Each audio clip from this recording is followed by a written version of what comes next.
ఈరోజు మనం పప్పు చెకోడీలు చేస్తున్నామండి. స్వీట్ షాప్లో ఎలా చేస్తారో అలా చేస్తున్నాం అన్నమాట.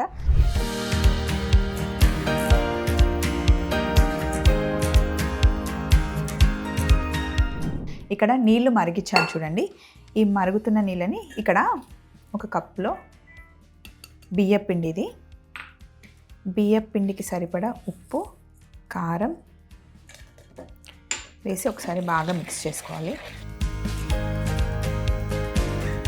ఉప్పు కారం కలిపిన తర్వాత ఇందులో కాస్త వెన్నపూస వేస్తున్నాను. బాగా మిక్స్ చేసుకోవాలి. వెన్నపూస వేసి మిక్స్ చేసిన తర్వాత కొంచెం మనం కమర్షియల్ స్టైల్లో చేస్తున్నాం కాబట్టి కాస్త ఫుడ్ కలర్ నేను యాడ్ చేస్తున్నాను.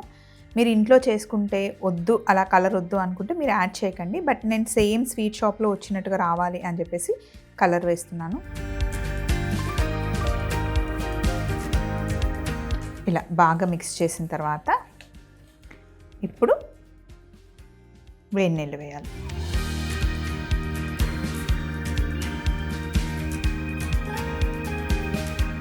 పిండిని మెత్తగా తడుపుకోవాలి. సాఫ్ట్గా ఒత్తేసుకోవాలి. ఇదిగోండి, ఇక్కడ పిండి ముద్ద రెడీగా ఉంది. అలాగే నానబెట్టుకున్న శనగపప్పు కూడా రెడీగా ఉంది. ఇందులో నీళ్లు తీసేద్దాం. ఇప్పుడు ఇలా చేతిలో పట్టేంత ముద్ద తీసుకోవాలి. పెద్ద పెద్ద చెకోడీలు మనం చేస్తున్నాం. లావు చెకోడీలు.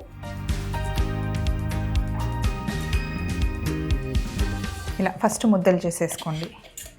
ఇలా అన్ని ముద్దలు చేసుకున్న తర్వాత ఒక్కొక్క ముద్ద తీసుకొని ఇలా సాఫ్ట్గా చేసుకుంటూ పొడువుగా శనగపప్పు ఇలా కింద వేసేసుకోండి.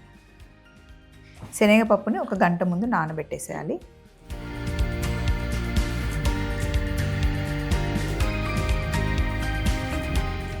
ఇంత లావును ఉండాలి.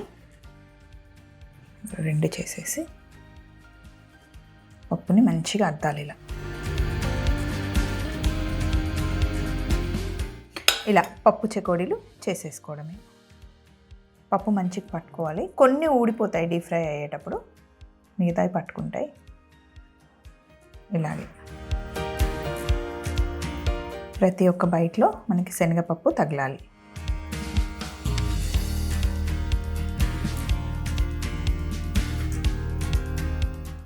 కొంచెం లోపలికి పప్పు ప్రెస్ చేస్తే బయటికి రాకుండా ఉంటుందన్నమాట.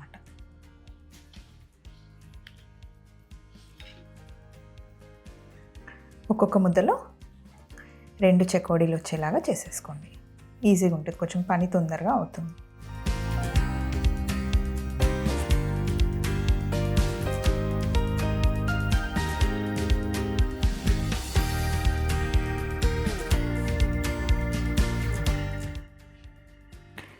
ఇలా మంచి ప్రెస్ చేసేసి రౌండ్గా చేసేసుకోవడమే.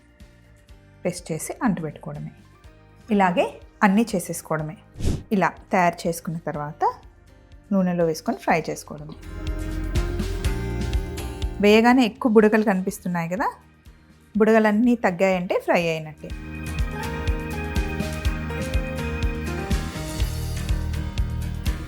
ఇలా బుడగలన్నీ తగ్గిపోవాలి, క్రిస్పీగా అవ్వాలి. పైన పప్పు కూడా మనకి ఫ్రై అయిపోవాలన్నమాట.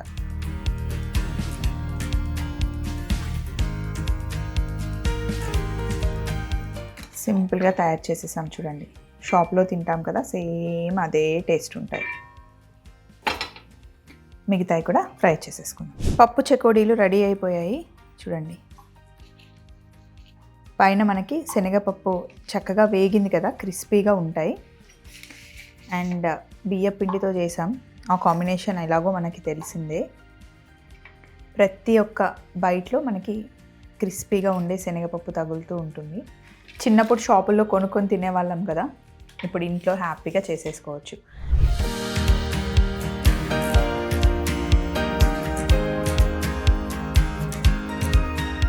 మెయిన్గా ఇండియాలో లేకుండా ఫారెన్లో ఉండేవాళ్ళు ఉంటారు కదా, యూఎస్లో, యూకేలో, ఆస్ట్రేలియాలో. ఇంట్లో ఏదో ఒక స్నాక్ తినాలి అనిపిస్తుంది. సింపుల్గా చేసుకోవాలి అంటే ఇలా ట్రై చేయండి. కొత్తగా పెళ్లి చేసుకున్న వాళ్ళకు కూడా ఈ స్నాక్ హ్యాపీగా తయారు చేయొచ్చండి. పిల్లలకి స్నాక్ బాక్స్లో కూడా పెట్టించవచ్చు. మళ్ళీ సింపుల్ రెసిపీతో కలుద్దాం. Take care, bye.